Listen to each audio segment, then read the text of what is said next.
J'ai dit, et ma femme, Astrid, m'a dit, quelle décision tu vas prendre? Mais c'est avec ton salaire qu'on vit, que tu nourris papa, maman, ma famille vit de ton salaire. Mais comment allons-nous tenir? Nous n'avons pas d'église, nous n'avons pas une organisation qui nous soutient. On va faire comment? Et c'est ça qui m'a amené à trouver une chambre chez les moines. Et je suis resté dans cette chambre 51 jours, 51 nuits sans miette de pain. C'est au 43e jour, 43e jour, qu'une main m'a tenu à ma poitrine. Je me suis retrouvé dans le ciel. Oh, sur un boulevard où un monde comme à Paris se pressait, courait. Il y en a qui avaient la Bible, il y en a qui chantaient en langue. Et comme je les ai vus chanter en langue, avoir la Bible, je me disais qu'ils allaient alors à l'église. Et je me suis mis derrière eux en courant pour aller à l'église avec eux.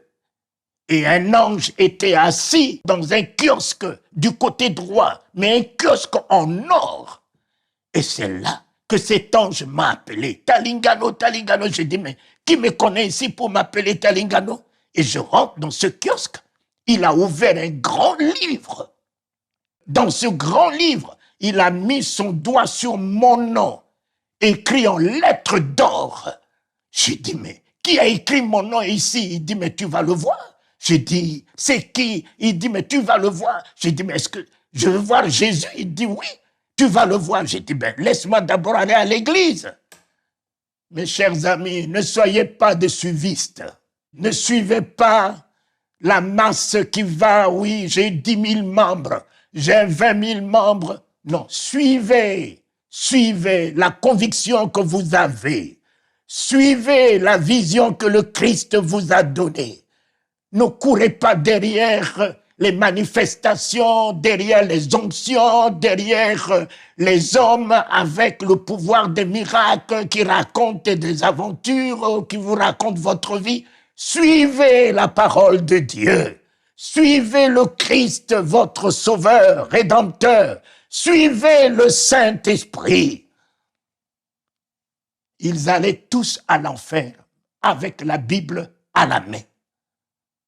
En enfer. La Bible à la main. J'ai vu beaucoup de chefs d'État que je ne pourrais pas nommer ici, mais tous m'ont montré une Bible tirée de l'original.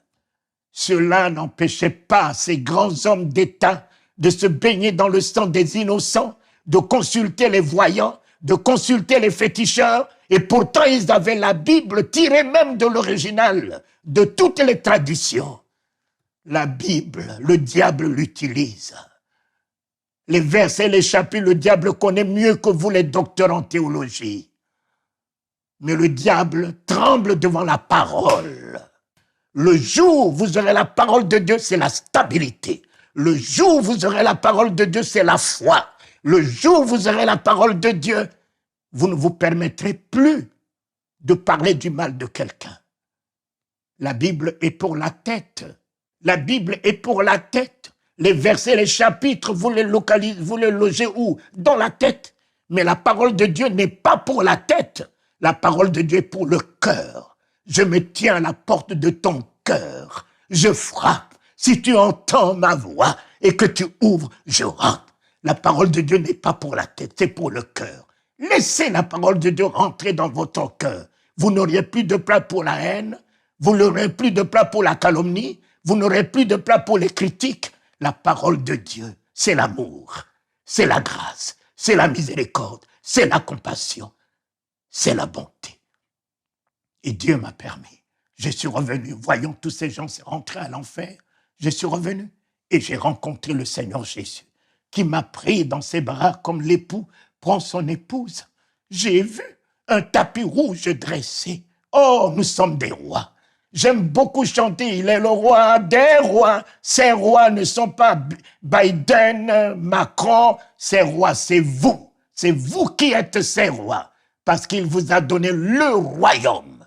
En vous donnant le royaume, vous ne pouvez pas être quelqu'un d'autre qu'un roi. C'est vous qui êtes ces rois dans ce monde. Ainsi soit-il, je l'ai vu. Il m'a fait visiter le ciel. Quelle beauté, quelle magnificence, ce qu'il a préparé pour vous. Cela existe. Amen.